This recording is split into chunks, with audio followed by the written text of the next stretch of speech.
spermatogenesis is a spermatid, then that spermatid develops into a sperm cell. So we're talking about the same cell, spermatid to sperm cell, same thing, okay? Same individual, they just only happen to have to undergo development. And the sperm is stored in the epididymis until ejaculation. Then, so no pathways, I love pathways, and so passage of sperm, where does it go? Epididymis, vas deferens, ejaculatory duct, urethra. Okay, that's the pathway, shorter pathway here.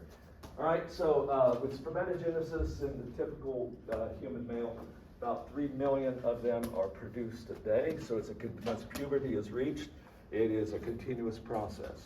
Okay, it's still under hormonal control, but still a continuous process. If ejaculation does not take place, the sperm that's stored in, there's a limited amount of space there in that tube. The body will eventually reabsorb all of that. The sperm cells will be broken down, digested, and new sperm cells will replace them. All right? Okay, now this is still under hormonal control, and ultimately the control region is the hypothalamus. Okay? Now there's several different feedbacks here onto the hypothalamus, but first of all, before puberty, all of the sexual system is immature, non-functional, immature. Starting at puberty, I'm not really sure about what triggers it, but the hypothalamus will start secreting gonadotrophin-releasing hormone. Okay, gonadotrophin-releasing hormone. I mentioned before that one of the ways that the anterior pituitary is controlled by the hypothalamus is through the release of releasing hormones or inhibitory hormones, okay, that travel a very short portal system to the anterior pituitary and will bind to the appropriate cells. Okay, in this case, there's an increase in gonadotrophin-releasing hormones. The target is the anterior pituitary, and not just anything in the anterior pituitary, but only those cells that will produce two different types of hormones. And these are not steroid hormones, they're short peptides. Okay, so this effect, so the target, gonadotrophin-releasing hormone, anterior pituitary, cells within the anterior pituitary, and this stimulates them to release two different hormones. Follicle-stimulating hormone, even though males don't have follicles, this hormone was first discovered in females, but both males and females have them. And but their function is slightly different. And luteinizing hormone, okay? You just need to know these as, by the acronyms. I prefer to say follicle-stimulating hormone and luteinizing hormone because it's easier for me. I hate acronyms. All right, so nonetheless, you can just mention these. The target of these are the cells in the male reproductive system. They're immature at this time, and this stimulates the maturation of the reproductive system. It also targets our other tissues in the body that lead to secondary sexual characteristics. Now, what are secondary sexual characteristics? Is that they are characteristics that we find differences between males and females, but those differences are not directly related to reproduction or to the reproductive system. So the direct control here is maturation of the reproductive system, but other things happen as well. Facial hair and the growth of hair in other parts of the body, that is stimulated. Also the increase in muscle mass, okay, that is a secondary sexual characteristic. Furthermore, deepening of the voice, that is also something that happens in males as well. And so these are secondary sexual characteristics, and they are induced by these two hormones, luteinizing hormone, follicle-stimulating hormone. Now, once sexual maturity has been reached at puberty, these same two hormones and the hypothalamus, they still control the rate and process of spermatogenesis. And usually it's a pretty steady state. It doesn't change all that much. Okay, so the hypothalamus still stimulates the anterior pituitary by releasing gonadotrophin-releasing hormone. Okay, that's still necessary, gonadotrophin-releasing hormone. And the pituitary will release into the bloodstream luteinizing hormone, follicle stimulating hormone. And of course, the targets are in the gonads, in the testes, but that's too broad. It's very specific cells, okay? And so luteinizing hormone, their receptors are found on cells between seminiferous tubules, okay? I mentioned with seminiferous tubules inside, there are Sertoli cells. But now here's a different type of cell called Leydig cells, and they are in the regions between seminiferous tubules. Okay, these are the androgen-producing cells. Androgens are a collection of so-called male hormones, but of which testosterone is the primary one, okay? There are others, we're not going to talk about it, but testosterone is the major one. These are steroids, okay? They're derived from cholesterol, ultimately. Okay, and although these were called androgens, females have them too, okay? And in fact, the so-called male hormones, female hormones, both males and females have them, just in different proportions, that's all, okay? So this here, mostly testosterone. All right, so the target of testosterone are the Sertoli cells, okay? These are the nurse cells that are within the seminiferous tubules.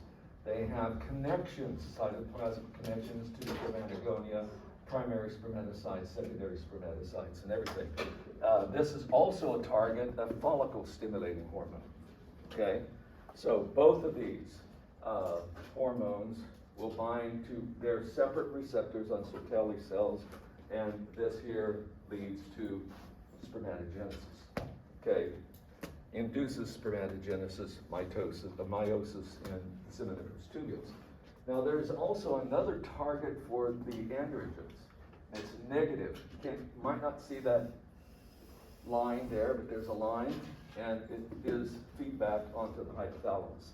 And so this is actually a negative pathway because high androgen levels, it has an inhibitory effect on the hypothalamus. So the hypothalamus would lower its levels of gonadotropin-releasing hormone. The effect would be then that the anterior pituitary, with the absence of that stimulation, their secretion of luteinizing hormone, follicle stimulating hormone, would also decrease, okay? Once that decrease goes down far enough, however, that inhibition is released and we get the system going again. Okay, so now this negative feedback here and this positive feedback that way keeps the system pretty much in equilibrium. Okay, it's not like it's going up tremendously and going down tremendously. It stays in pretty much a steady state because of the two legs of this particular thing. There's no cycles here, all right? And so spermatogenesis is something that is going on continuously. All right, so that's the hormonal control of the male system. You're going to love the hormonal control of the female system in mammals, okay? So we'll get into that. So the female reproductive system, egg reproduction, this is called oogenesis. So in males, production of sperm is called spermatogenesis. This is oogenesis. Anytime you see this genesis, it means to generate, okay? So this is system to produce ova, the technical scientific word for the gamete that we've been calling eggs, all right? Okay, it's much more complicated than in a male, and I'm talking in general about mammalian systems here. We're not going to worry about other types of vertebrates, just only mammals. Most mammals, other than humans, they go through estrus cycles. Humans do not have estrus cycles. So what's the difference here? Is that sexual receptivity by the female and also breeding, because the female allows males to breed, okay, is that it's seasonal, okay, it's not continuous. Seasonal, there's very distinct times of the year when the female is sexually receptive, and it coincides with the production of ova, with eggs, all right? Furthermore, the lining of the uterus Okay, I'll get to the anatomy here in a moment, but the lining of the uterus is a special muscular tissue called the endometrium, okay? This is still part of the uterus, but what is significant about the uterus is this is where any fetus will become embedded. This is where the fetus will grow, all right? Is the part called the uterus. And in preparation for pregnancy, this here builds up, okay? Builds up a big, rich blood supply and a bunch of other tissues there, because this is where an embryo will implant into the wall of the endometrium. Now, if no fertilization takes place, so this does build up, but if no fertilization takes place, then it will be broken down and all of the products absorbed by the body, okay? And, but humans are different, okay? We don't have ester cycles. We have what is called menstrual cycle. And so there's cyclic changes in both the uterus and in the ovary, okay? So with this, female sexual receptivity is not seasonally limited. And furthermore, it doesn't coincide with the most likely time to become pregnant either, all right? That's with ester cycles, there is both their behavior, female behavior, and the presence of ova for fertilization, they coincide. But here, there is no coincidence whatsoever. Okay, that's one thing. Another difference is that if fertilization does not take place, the endometrium is not reabsorbed. It is simply broken down. And so there is a loss of blood, a loss of tissue. And this is the monthly, about once a month. It's usually a cycle of 28 to 29 days. But nonetheless, the menstrual period is the loss of the lining of the endometrium. Then it will begin in the next cycle to build up again, always in preparation for the implantation of an embryo.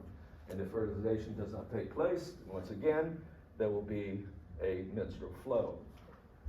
Okay, now this also involves monthly changes in the ovary.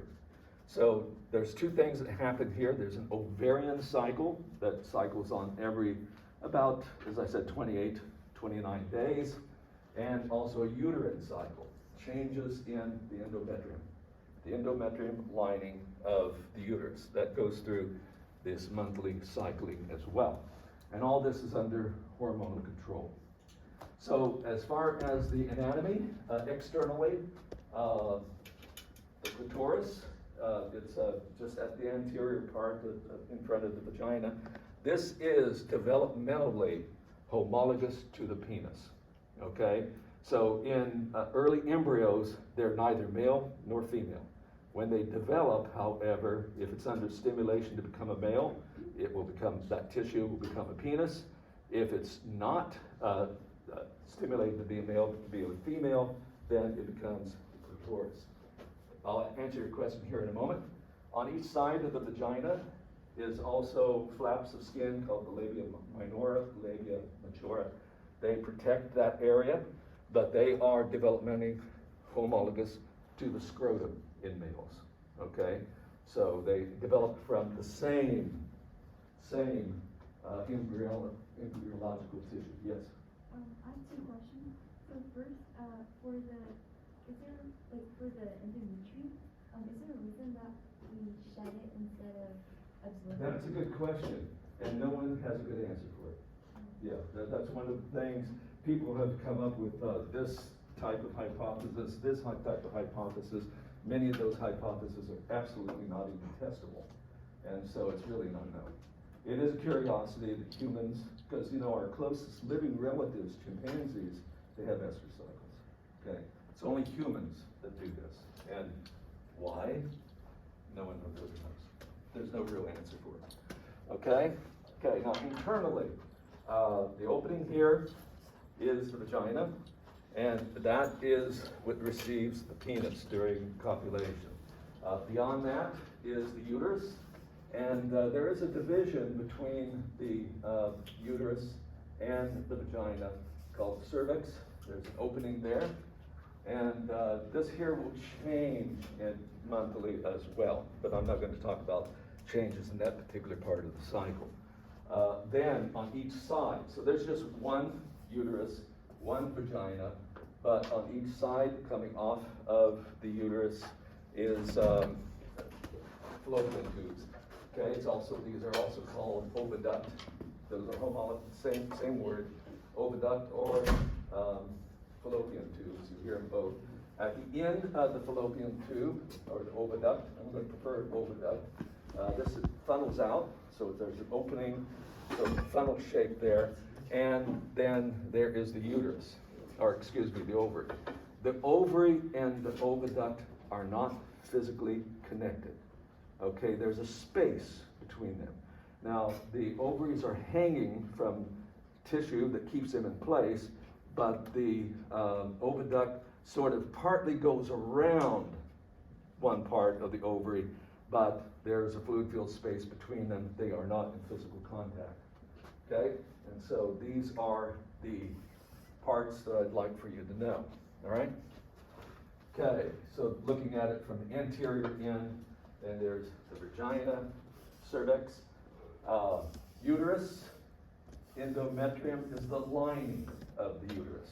Okay, this is usually very muscular, smooth muscle, but here the lining of it that will build up and break down is called the endometrium.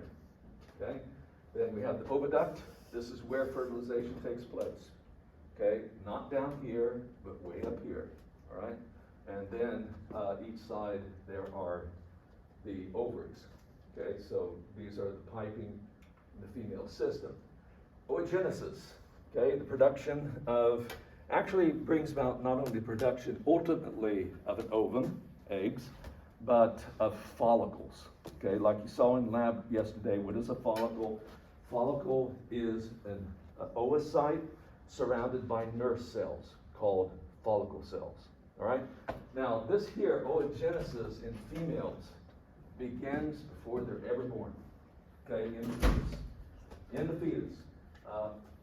The beginning of meiosis will begin in the fetus, in the developing ovary. However, so it starts out with, first of all, an oogonium, diploid oogonium. Oogonium will then divide and develop into primary oocyte, still diploid. And then that primary oocyte will start meiosis 1 and go only to prophase 1 and stop. And it stays that way until puberty. Okay? So what are the events that happen in prophase 1 that makes it different from mitotic prophase and from prophase 2 of meiosis? What events happen in prophase 1? There's a crossover. Crossing over, but first of all, before you have crossing over, in order for crossing over to happen, what must happen? You're right. Okay, but there's something that has to happen in order for crossing over to occur. What is it? What crosses over? Lining up of homologous chromosomes. Homologous chromosomes. So synapses, okay? The pairing of homologous chromosomes, okay? The two chromosome number 1s come together. Two chromosome number 2s come together. Two chromosome number 3s come together. Two X chromosomes, they synapse, all right?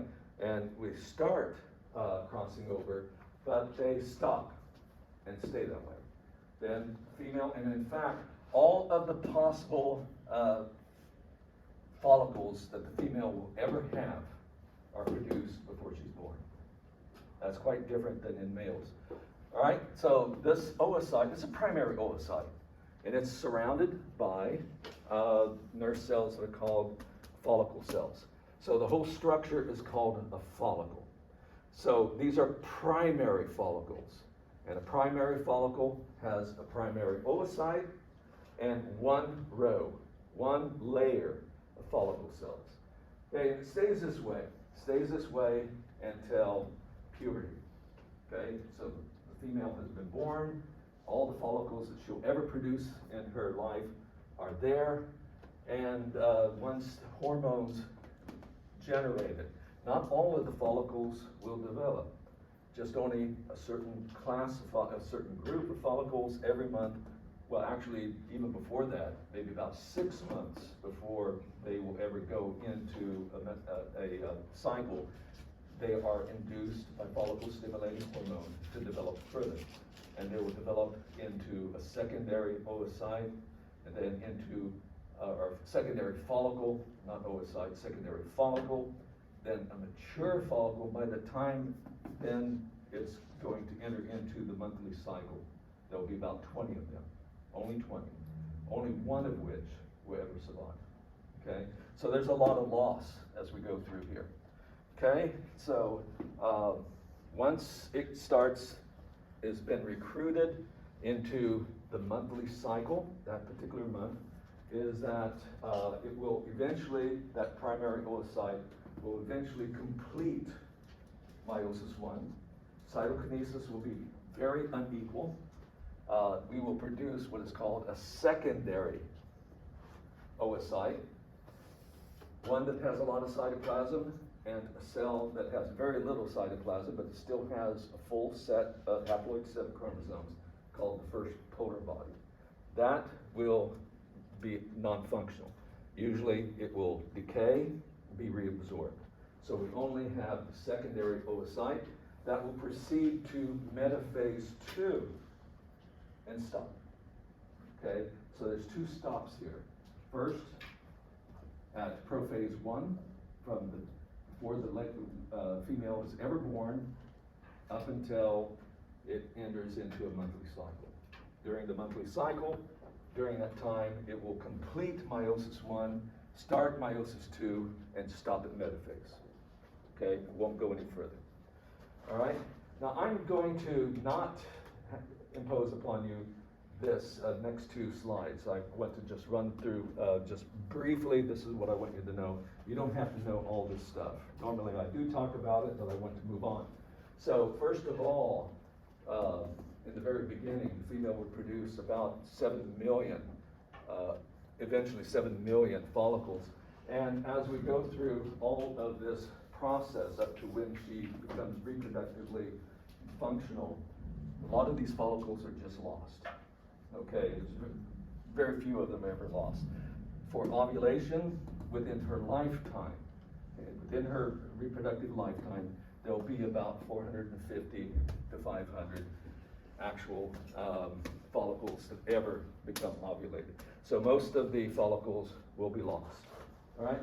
And you don't need to worry about this either. I'm just wanting to point out, the only thing I want to point out here is, yes, everything, the oocyte, primary oocyte, has been in prophase 1. Once she reaches sexual maturity, puberty, then maybe about 6 months before the actual period, the cycle for which this group of cells, follicles, are going to be involved, some of these primary follicles will be induced to develop over a 6-month period. And then the next month, another group will be induced. And then over the next month, another group. So they're in waves. However, when we get to the end, starting the first monthly cycle, there will only be about 15 to 20 large, mature follicles that will be induced by hormones at the beginning of that monthly cycle. But I want you, so what is the take-home message here? Is that these follicles start developing from primordial follicles a good 6 months before they enter any ovarian cycle, the monthly cycle. It takes them that long, and a lot of them are lost along the way, okay? They just don't develop, right?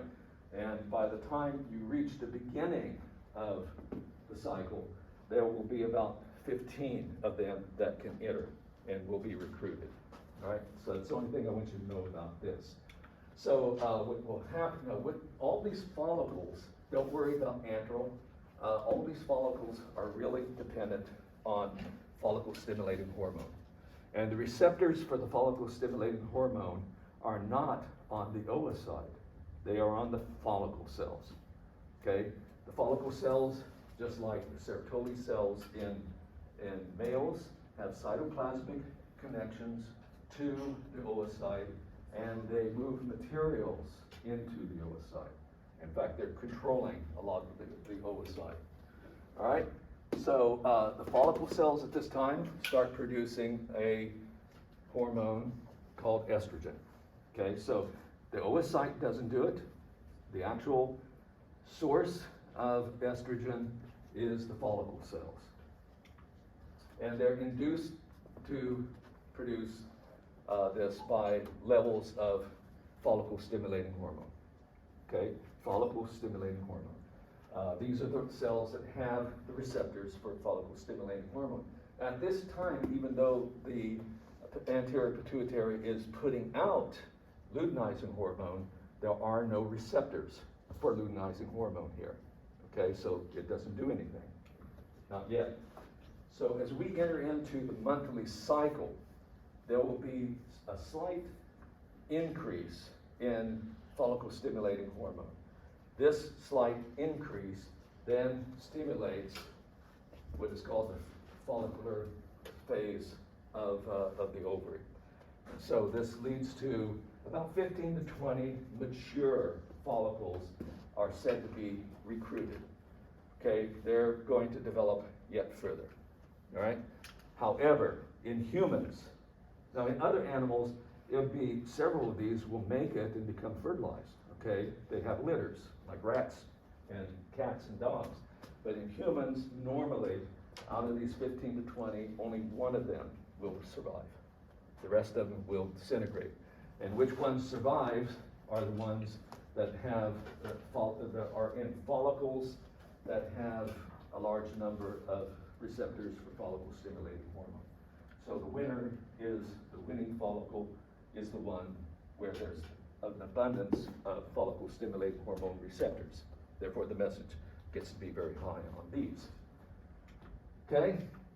All right, so we have usually one dominant follicle. There can be sometimes two, in which case, if they both, when we get ovulation and they both get fertilized, you have fraternal twins. Okay, not identical twins, fraternal twins. So this is also called dizygotic, meaning that they came from two separate zygotes. Identical twins, however, come from one zygote. One zygote that has developed into at least an 8-stage blastula, not even blastula, morula, and if one of those cells gets separated, it still develops into an identical individual. All right? Okay, so this is still the primary oocyte at the beginning of this monthly cycle is still in prophase 1. Still in prophase 1. Once we enter the cycle, about day 14, that's about halfway through, then there's a large surge of luteinizing hormone. And just prior to reaching this point, those follicle cells have now developed receptors for luteinizing hormone. Up to now, they could only respond to follicle stimulating hormone. But now they can respond to luteinizing hormone. And so this primary oocyte, upon that surge, that is what triggers it to complete meiosis 1. Up to that time, it was a primary oocyte.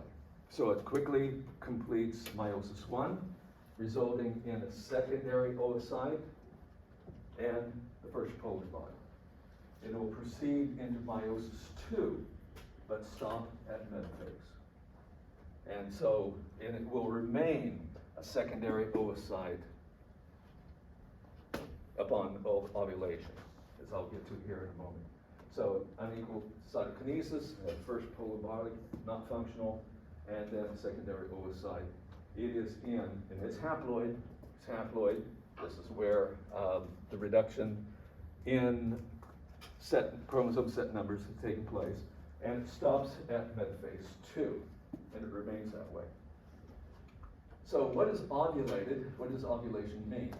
Okay, so something, I mentioned this about day 14, and it's variable, this is just an average date, okay? About 14th day, we have a surge, peak, and luteinizing hormone. That triggers that primary oocyte to complete meiosis 1, start meiosis 2, but also after that, you have ovulation. So this surviving mature follicle is real big, near the surface, and what happens with ovulation is that the wall of that follicle ruptures, and it releases into the body fluids near the ovary.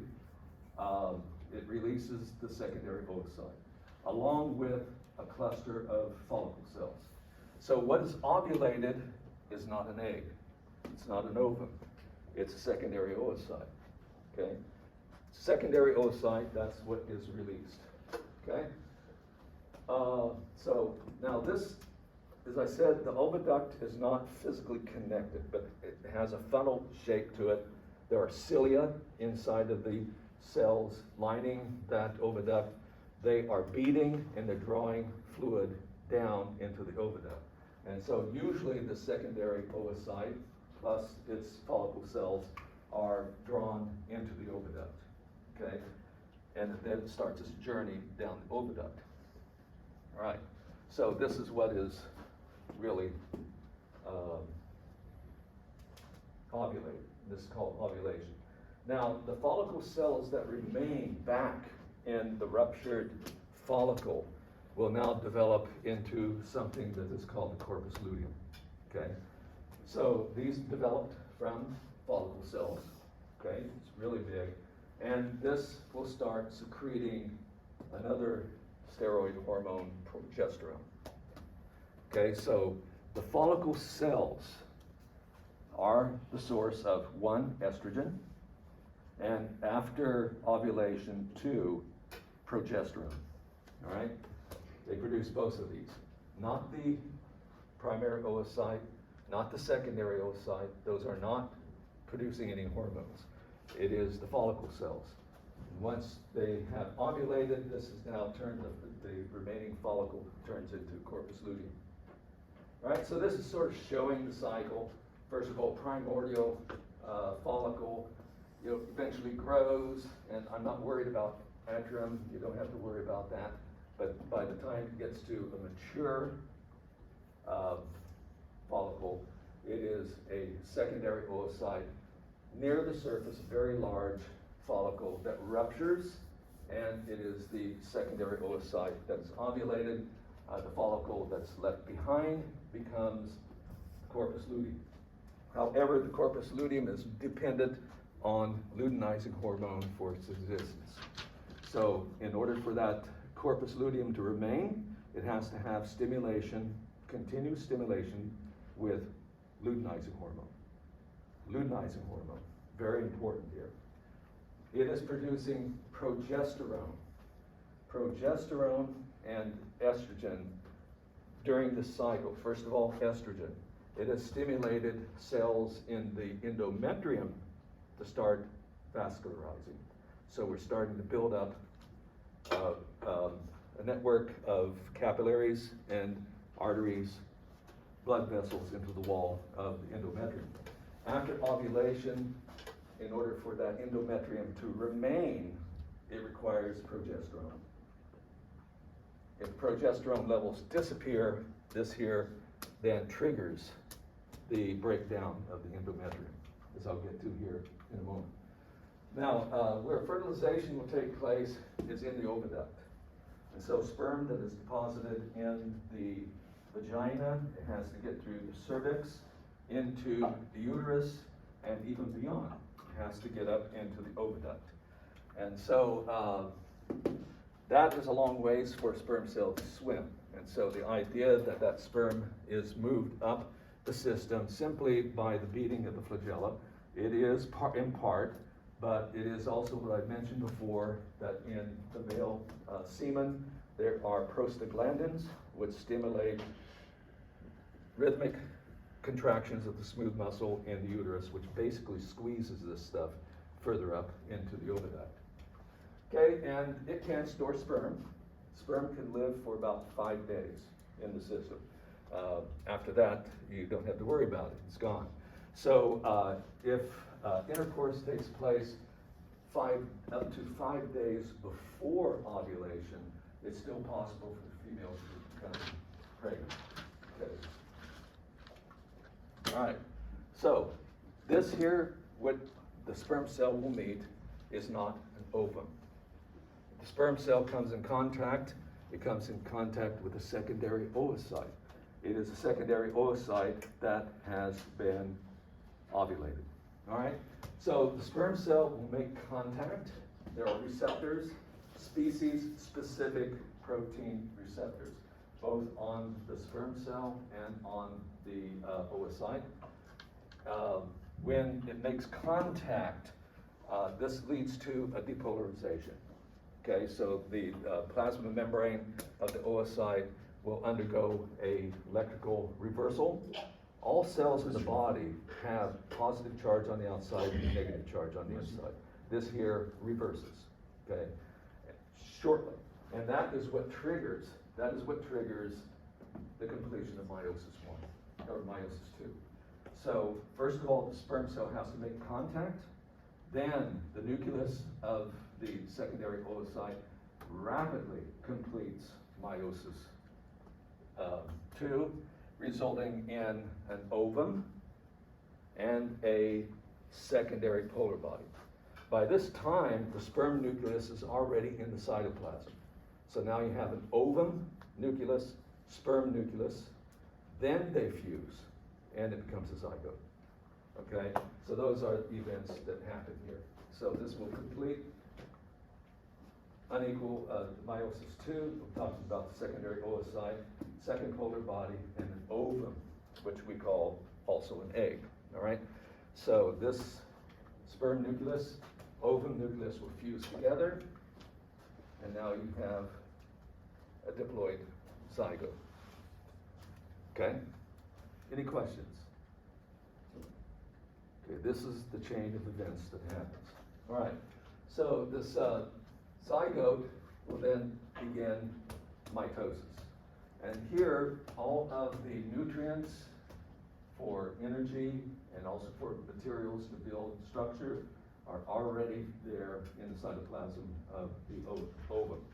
That's why the ovum as an egg, a cell, is really big, okay? Much bigger than in the sperm cell. So this will start dividing. It is not feeding, okay? Might take up a little bit of stuff from secretions in the oviduct, but primarily it's using its supplies of yolk that happen to be stored in the original oocyte. So it'll divide once, divide again into a morula, and then a blastula. In humans or in mammals, this blastula stage is called a blastocyst, okay? And although in most animals, as I pointed out before, the blastula is a hollow ball of cells, one layer thick, the blastocyst is a little bit different because it does have a blastocele, fluid-filled space on the inside. It is mostly one layer thick, except for on one end, it has something that's called the inner cell mass. Now, this here, inner cell mass, is what will become the embryo, the individual. All of these other cells out here will not be part of the embryo. They will produce the extra embryonic membranes, okay? So this is true of all amniotes, okay? Not just the mammals, all amniotes, all right?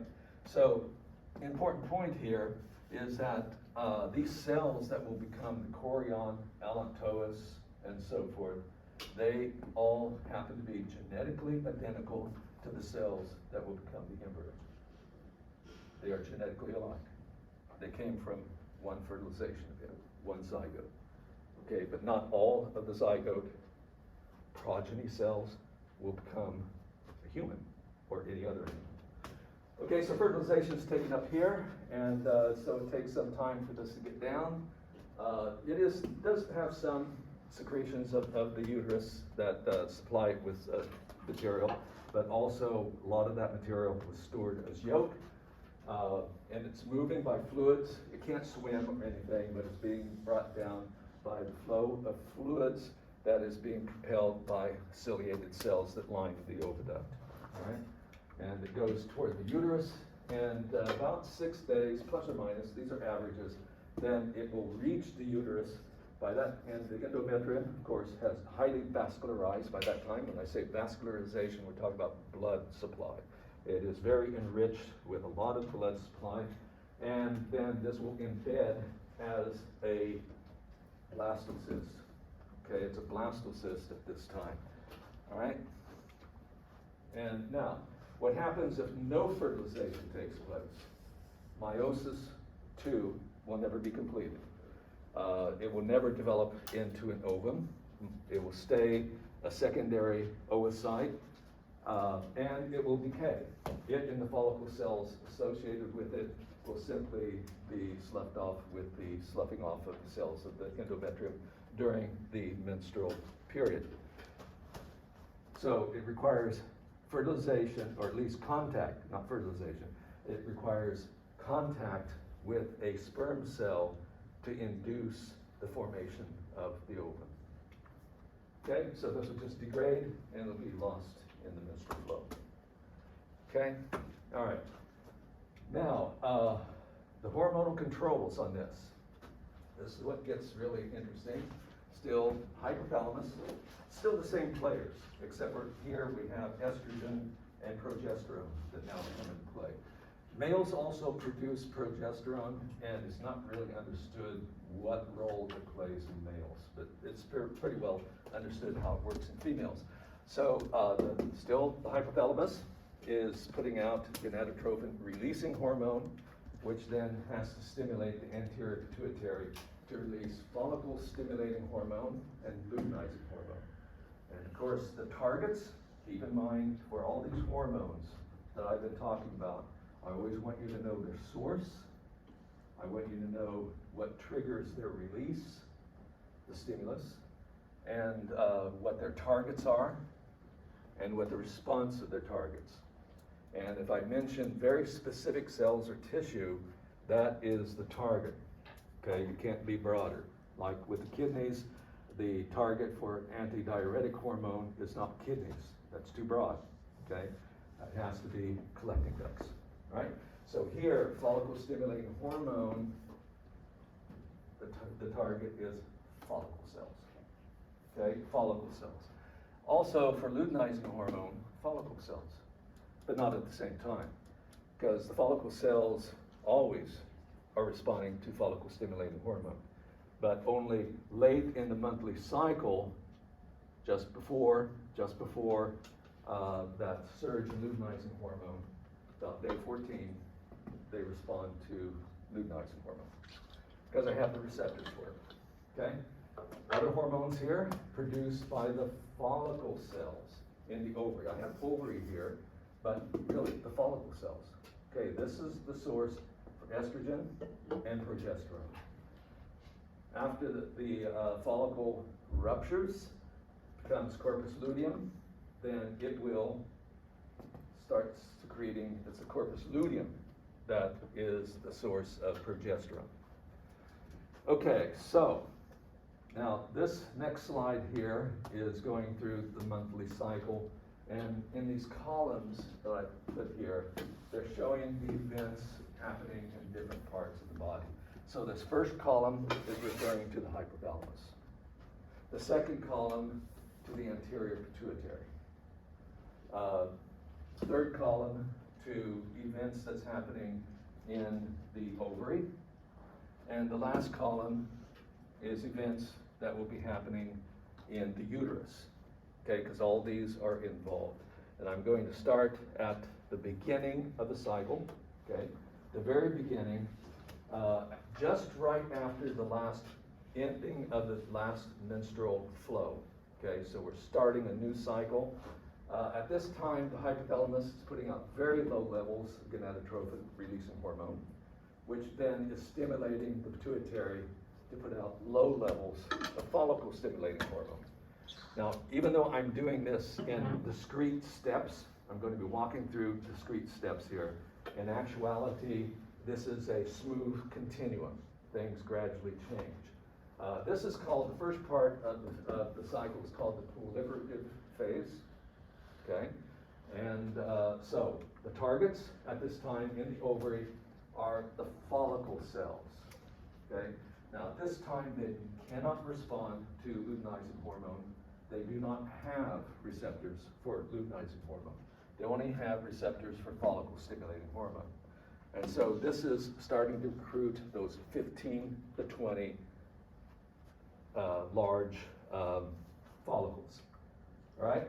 So at this time, under the stimulation of follicle stimulating hormone, the follicle cells start secreting estrogen. Okay, estrogen is a steroid, and therefore its effect, remember that steroids like this would bind to an internal receptor, become a transcription factor. So this is affecting development and cell behavior, okay, with gene expression. So this is still low levels, but the target of estrogen is cells in endometrium, the lining of the uterus. And once we have low stimulation, it then stimulates growth. Now, I say here rapid cell division and vascularization. This isn't so rapid right now, okay? But still is a higher level of mitosis than what you see in most other tissues in the body. In other words, the wall of the endometrium begins to build up, okay? Begins to build up, all right? Okay, now estrogen also has two targets, okay? One is the cells in the endometrium, and so this is encouraging the development of a highly vascular, will eventually be very vascularized, but also the hypothalamus. This estrogen at low levels is stimulatory. And so with the stimulation of the hypothalamus, then the levels of gonadotrophin releasing hormones go up. So as estrogen levels rise, it stimulates the hypothalamus to increase its stimulation of the anterior pituitary. So these levels go up, gonadotrophin releasing hormone, which means greater stimulation on the pituitary gland, which means that the release of higher amounts of follicle stimulating and luteinizing hormone. Okay, so unlike in the male, those levels stay relatively the same due to the feedback, but this here is a positive feedback which is increasing these. And of course, what is the target of follicle stimulating hormone is the follicle cells. So as that goes up, then the follicle cells are more stimulated, and therefore we get more growth in the follicle, and as a consequence, estrogen levels also start going up. Because this is all a positive feedback loop. And I'll jump to the next screen. We're going to continue. So as these estrogen levels increase, then that gives even greater stimulus on the endometrium to form. So these are all rising with positive feedback. And of course, estrogen, its second target, is the hypothalamus. So by getting, now we're getting into the ovulation phase. And so we're about day 13, 14 of the cycle.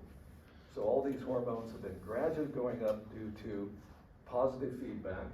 We get high levels when estrogen reaches the high enough levels, then we have real strong stimulation on the hypothalamus, and there is a sudden high peak increase in both follicle stimulating hormone and luteinizing hormone.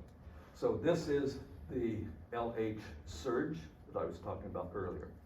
That happens, that stimulates one, the follicle cells to induce the second, the primary oocyte to complete meiosis and start meiosis 2. All right, now by this time too, the follicle cells have receptors for luteinizing hormone. And therefore, ovulation is triggered. Ovulation is triggered by the follicle's response to luteinizing hormone. So luteinizing hormone goes up. And within, this is an average, it could be 24, it could be as much as 36 hours after this surge, then the follicle ruptures and we get ovulation. So what triggers the ovulation is a response to the high levels of luteinizing hormone. Okay? What's left behind after ovulation becomes the corpus luteum, which secretes progesterone. Everyone have that? Now, the secretory phase is after ovulation. And so the corpus luteum is secreting higher levels of estrogen and also progesterone. Okay, which both of them stimulate the endometrium and it reaches its highest level of vascularization. Okay, it's fully developed. Now, the maintenance of this endometrium at this time is not so much maintained by estrogen. It is progesterone. Okay, this is the major hormone which is keeping the endometrium intact. All right, that's a real important point. I'm going to state, it's so important that I'm going to state it again. That what maintains the high level of vascularization and development of the endometrium at this stage is progesterone. Okay? All right, now we have two hormones in high amount. Once again, both of them, so there's two targets. I already mentioned for estrogen, it is the endometrium is one target, the hypothalamus is the other. Progesterone, same thing, okay? The endometrium, but also the hypothalamus, but now high levels of progesterone and high levels of estrogen are inhibitory. Estrogen by itself was stimulatory. The more estrogen, the more stimulation we had on the hypothalamus. But now with progesterone there, high levels of progesterone, then levels of, this is inhibitory, and levels of gonadotrophin releasing hormone drop. Well, the gonadotrophin releasing hormone was necessary to stimulate the anterior pituitary. Therefore, levels of follicle stimulating hormone, luteinizing hormone, go down. They start to decrease. And as our levels of luteinizing hormone drops, well, the luteinizing hormone is what maintains the corpus luteum. Luteinizing hormone maintains the corpus luteum. So as LH drops, the corpus luteum starts to degrade. But what does the corpus luteum produce? What does the corpus luteum produce? Estrogen and progesterone. Progesterone is real important here because that's what maintains, at this stage, maintains the endometrium. So we're now, that's starting to decay, and as a result, levels of estrogen, progesterone are dropping.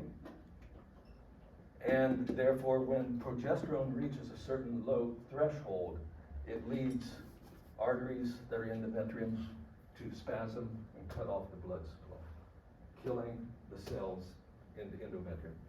And the cells die, and the capillaries and cells will slough off. This is the beginning of the menstrual flow. Now, what inhibited the hypothalamus was high levels primarily of progesterone. But as the corpus luteum in these last 13 or so days decays, then progesterone is dropping, and that will then remove the stimulus on the hypothalamus. And it starts secreting low levels of gonadotrophin releasing hormone. And now we're back to where I started. We've gone through one whole month. We're now back at the beginning, right after the menstrual flow. So this is the normal controls on it. And as I said, it's a continuum. I've done this in steps, but it's really continuum. So to see some, this menstrual phase, which is the last part of the cycle, lasting in most humans about 3 to 5 days, okay, is that there's a lot of things that happen. There's enzymes that are called metalloproteases, that they are released by the cells, and this breaks up the extracellular matrix. Remember that the extracellular matrix is a combination of various types of glycoproteins, collagen, that are outside of the cells that hold connective tissues together. Therefore, that fails, and this is what's leading to all those dead capillaries, dead cells sloughing off in a blood flow. Furthermore, there's types of arteries there, they're called spiral arteries. They contract, and this is what's breaking down, preventing the blood flow into the endometrium, and you get what is called hypoxic necrosis. Necrosis means death, okay? So death of cells, they die because they don't have oxygen. Okay, this word hypoxic means low oxygen, and therefore they, because of the blood supply. So the outer 2/3 of the endometrium will then break down. Furthermore, there's inflammatory prostaglandins. I mentioned before, prostaglandins, these are fatty acid signals that derive from a 22 carbon fatty acid that I mentioned before. You don't need to know the name of it. These were also produced in males and deposited with semen in the females, and the function of those prostaglandins from the male was to stimulate muscle contractions in the female uterus. Well, these also do similarly. However, this is what leads to contraction of the smooth muscles that are pushing the cells and material out, and this here contributes to the cramps that some females will experience during this time. It is due to these prostaglandins. Okay, so the outer 2/3 of the endometrium will be lost, and usually that totally accounts for about 25 to 35 milliliters of blood and material. All right, so that's what happens now. So yeah, let's go back here. You might get yourself familiar a little bit with this. What I just covered in those last few slides were step-by-step certain phases. As I said, they happen to be somewhat of a continuum. So if you look up here, this is the levels of hormones. I mentioned that there was a little, at the very beginning of the cycle, there was a little bit of a surge in follicle-stimulating hormone, and that's shown here. Then it drops, but it's this little surge right here which recruits about 15 to 20 mature follicles to start into the cycle, only one of which normally will survive. Mid-cycle, we have this sudden surge in both follicle-stimulating hormone, luteinizing hormone. That is what triggers ovulation. These are the changes that are happening during this time in the ovary. A follicle will grow, become mature. We get ovulation, coincides with that peak in luteinizing hormone, and then corpus luteum. But this peak, or this will start producing progesterone. So we see that progesterone happens after that because it's from the corpus luteum. But as we get high progesterone at this point, it will stimulate or negatively inhibit the hypothalamus, and everything goes down, this decays, and this is what's happening in the uterus. Builds up, and then once we no longer have high levels of progesterone to maintain it, it'll lead into the menstrual flow. Then we're back at the beginning, and this happens in a cyclic fashion. Okay? All right. Now, if, however, a blastocyst embeds itself in the endometrium, we have a problem, don't we? We don't want the endometrium to break down. If the endometrium breaks down now, the baby is lost. Okay? What maintains the endometrium? What hormone maintains the endometrium? Progesterone. But we just had high levels of progesterone, and our luteinizing hormones going down. Yeah. On our slide, it says 12 days after fertilization, but your slide It says, says what? ours says 12 days after fertilization, and your slide says 6 to 7 days. Yeah, well, this is, go to this. I'll have to change what I have there in the notes. What is it? What do I say? No, take 12 days, yeah. It's really, well, that 12 days is probably after, pretty close to after the LH peak, the surge. But still, take it out, this is accurate, okay? I'll have to fix that. All right, so now, you see a problem here? Because after we have, the corpus luteum is breaking down because luteinizing hormone's going down. But if that corpus luteum breaks down, then our progesterone is going to disappear and we're going to lose this fetus, this black, because the endometrium will slough off. So really what happens is that the embryo, once it embeds, it starts secreting another hormone called human chorionic gonadotropin.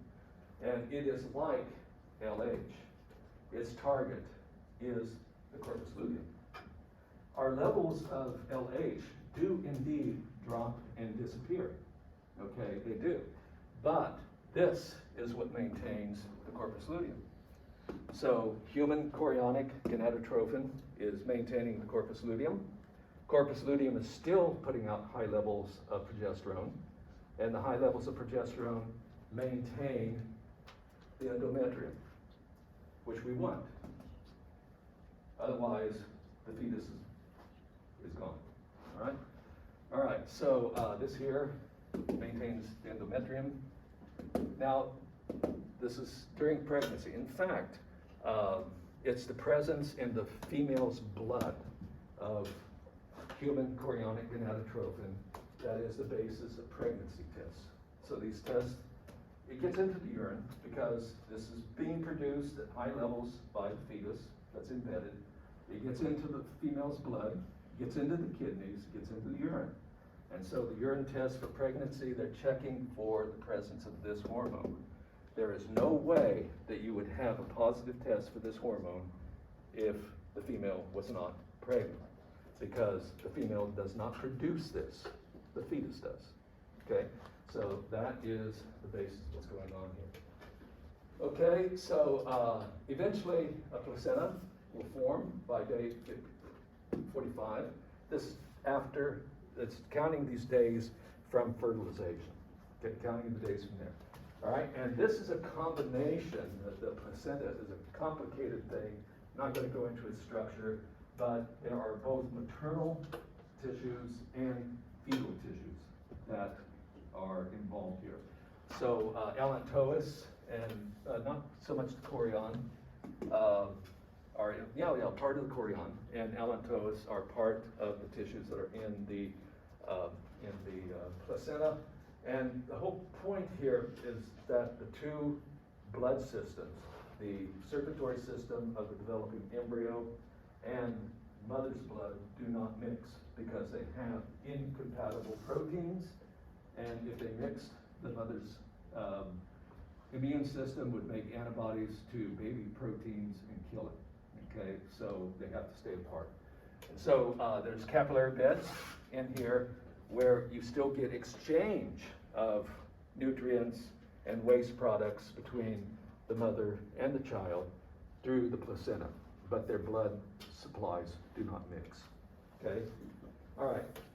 Now, eventually, by the second trimester, it's the placenta that begins to secrete progesterone. All right? And then the embryo ceases secreting the human chorionic gonadotropin. And so, since it's the source of progesterone is now coming from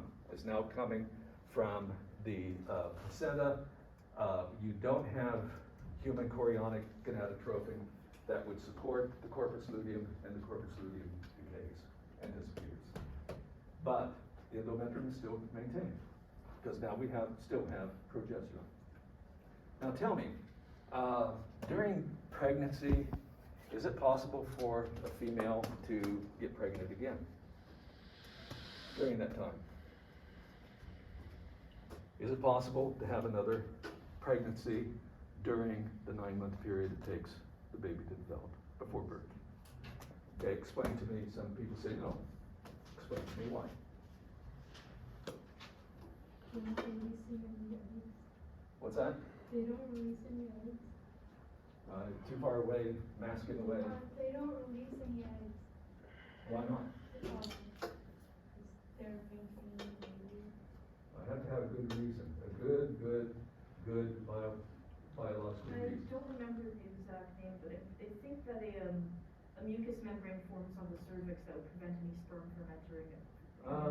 No, that happens every month, actually, so that's not it. I already told you. I've already explained. You should be able to put 2 and 2 together. Why? Based on hormones.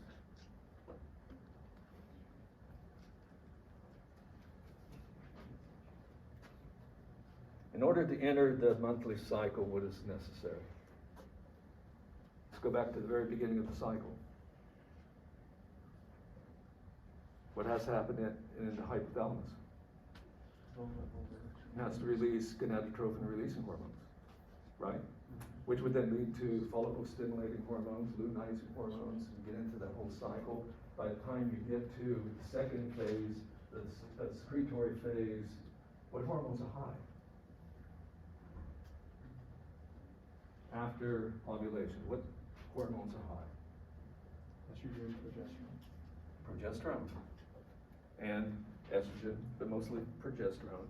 And high levels of progesterone do what? They inhibit the hypothalamus.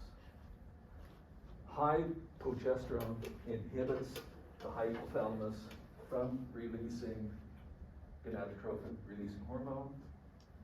Follicle stimulating luteinizing hormone remain low.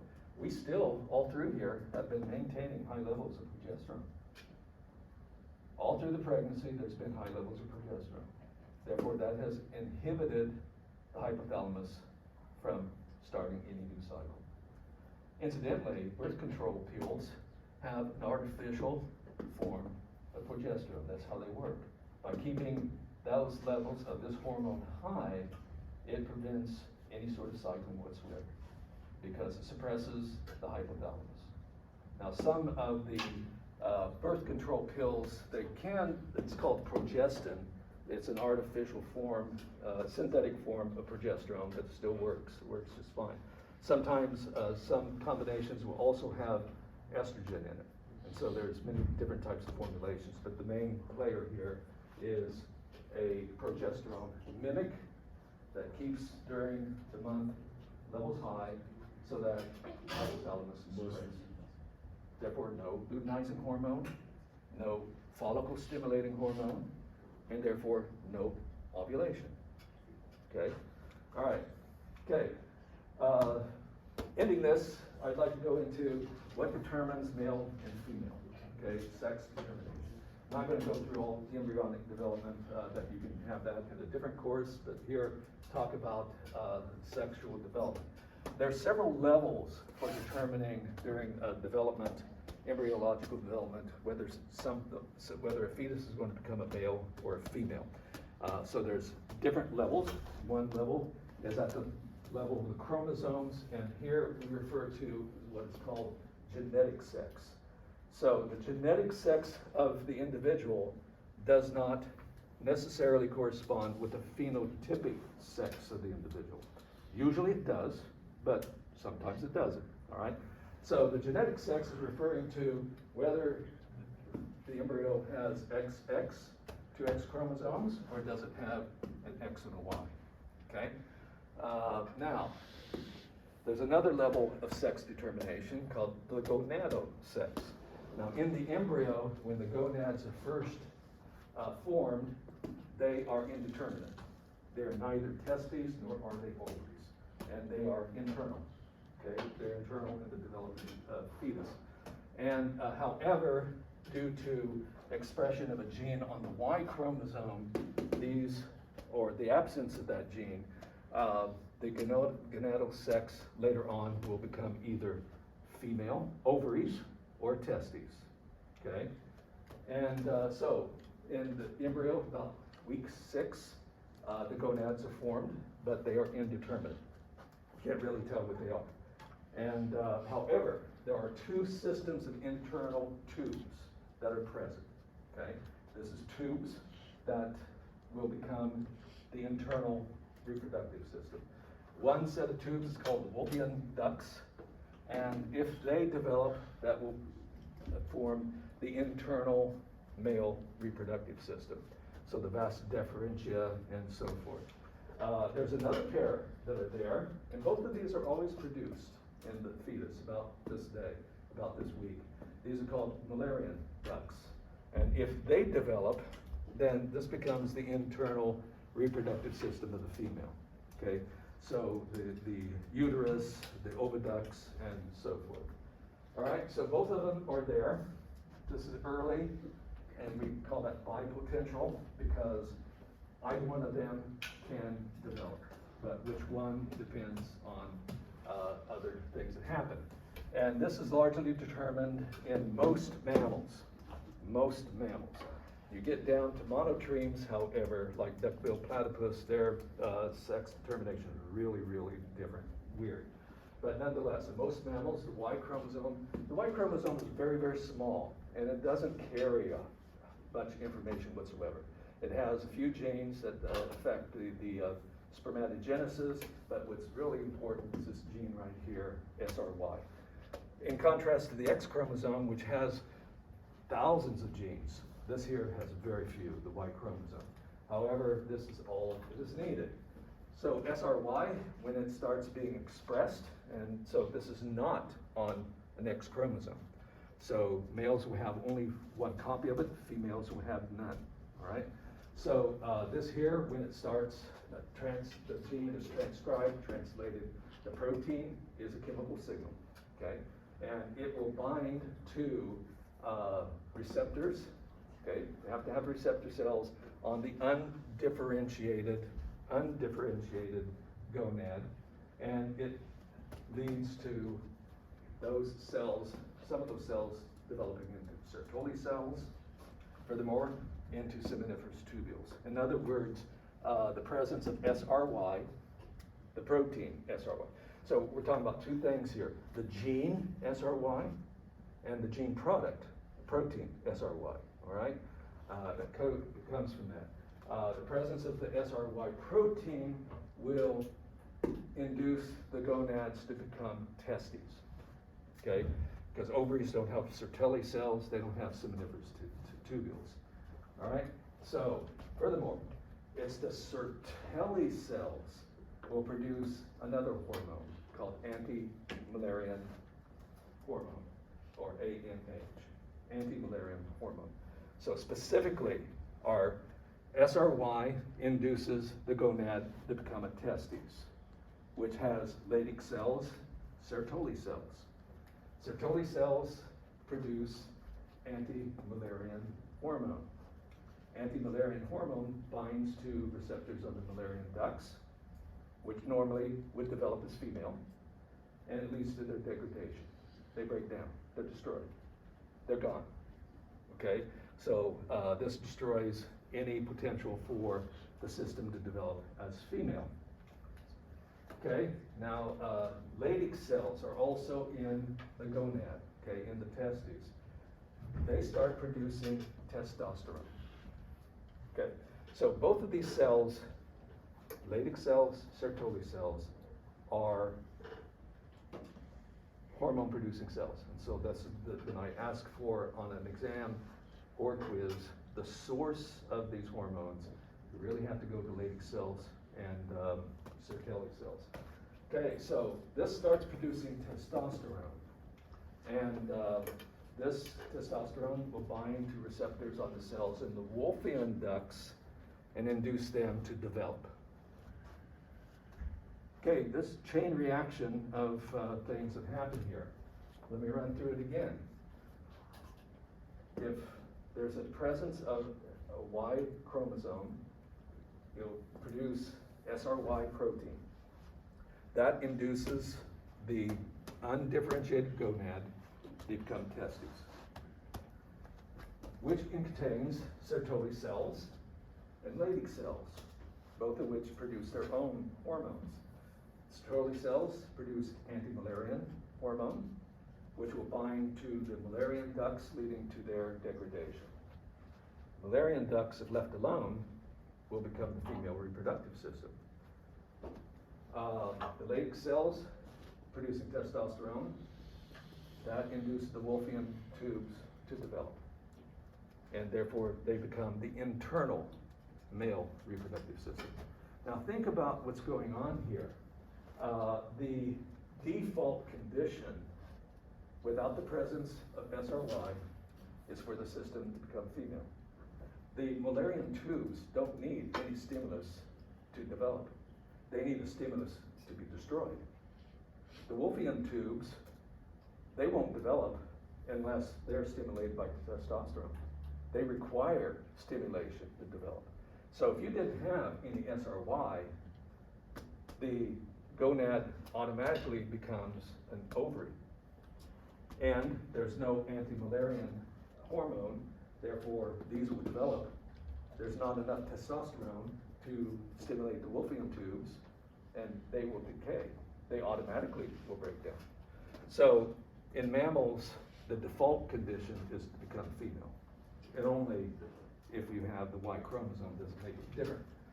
Okay, now one form of testosterone, dihydrotestosterone, this is another form of testosterone. This is necessary to determine what is called the phenotypic sex. The phenotypic sex is the external genitalia. What are they going to look like? All right, so it's necessary for the presence of dihydrotestosterone is necessary for the external features to become male. In the absence of this, by default, they become female. Okay, female is default system. So if we have this, then it will lead to the production of prostate, and the external genitalia will become male. The gonads will sink out of the body into a scrotum. Something that had the potential to either become a penis or a clitoris will develop as a penis. Okay, only with that hormone. Okay, if it's not there, it won't happen. Otherwise, the external genitalia will develop as female. Once again, and this is here, presence of this is what determines the phenotypic sex. Phenotypic sex is what does it look like on the outside. Okay, genitalia. All right? Okay, so I already sort of talked about female, but let's just run through the logic here of the female, okay? You have time, I have time, don't worry. All right, so there's no SRY gene, okay, because there's no Y chromosome. And therefore, there's other types of transcription factors, but we're not going to talk about that. So just automatically, without that SRY protein, the Müllerian ducts will develop into the internal system, yes. So have there been any cases where the SRY gene will not turn on the Y? Oh yeah, I'll get there. Okay. I'll get there, yeah. Probably not today, I'll probably be next week, I'll talk about that, yeah. Could you please go back to the previous slide? Previous slide?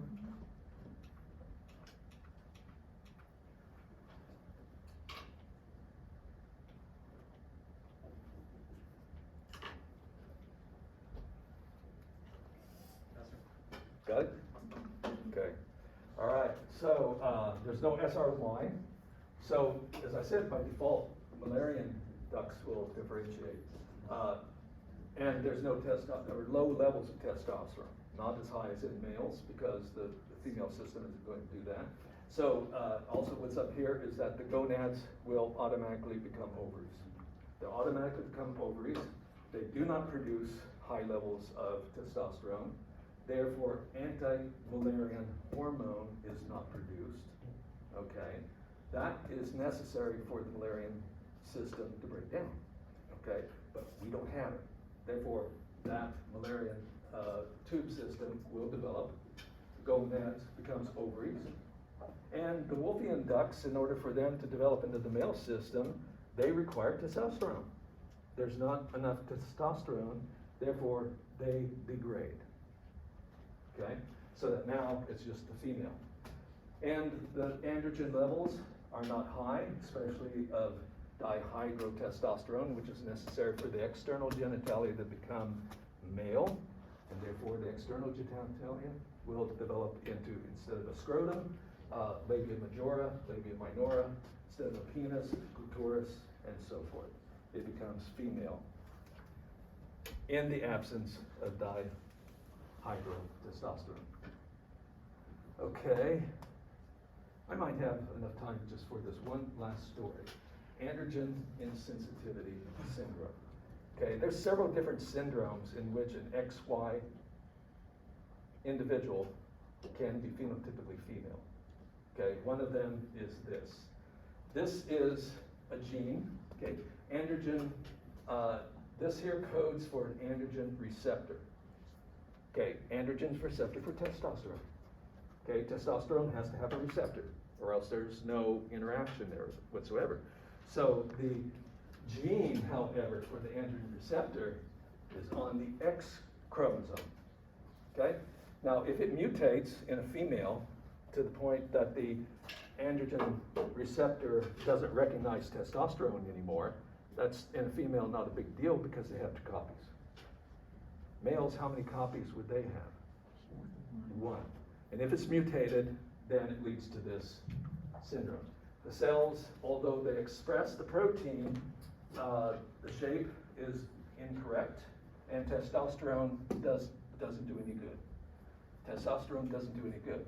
So if we have an XY individual, they do produce this SRY, and the gonads do develop as testes, and the testes start producing anti-Mullerian hormone, testosterone.